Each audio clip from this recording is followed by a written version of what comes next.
जय माता दी, जय माँ कामाख्या।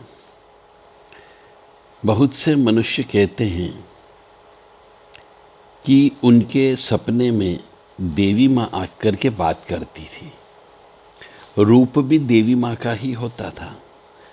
और कुछ लोग कहते हैं कि साहब भैरव जी सपने में आके बात करते हैं, हनुमान जी सपने में आके बात करते थे और काफ़ी दिन तक आए और उस दौरान मेरे काम भी अच्छे से हुए, धंधा पानी भी अच्छा चला, मैं सुखी भी रहा। तो और अचानक सपने आना बंद हो गए और मुझे जो पहले आभास होता था वो आभास होना भी बंद हो गया। बिल्कुल भी महसूस नहीं होता है कि अब कोई शक्ति मेरे साथ में है। ऐसा इसलिए हो जाता है कि मनुष्य अशुद्ध भोजन कर लेता है, पहली बात, और दूसरा या तो उसका कहीं न कहीं पे अपमान हो गया है या फिर आपके द्वारा कुछ ऐसी गलती कर ली गई जो उस शक्ति को पसंद नहीं थी, आपने वो कर्म कर लिया।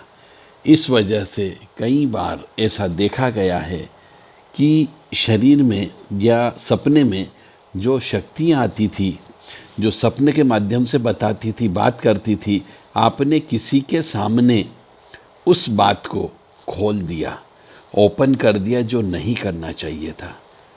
तो ऐसे भी नियम हैं कि कुछ सपने केवल गुरु को ही बताए जा सकते हैं, बस बाकी किसी को नहीं बताना चाहिए।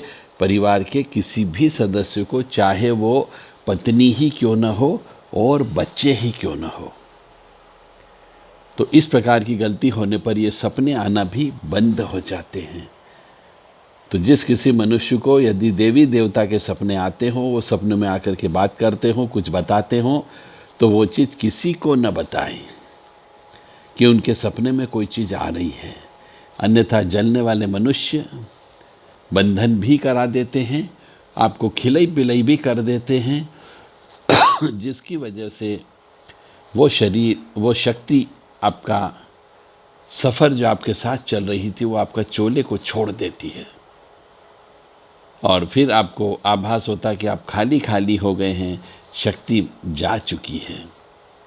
इसलिए इस बात का अवश्य ध्यान रखें कि अपनी आत्मा को, अपने शरीर को, अपने मन को नियंत्रण रखें, खिलाई पिलाई न होने दें।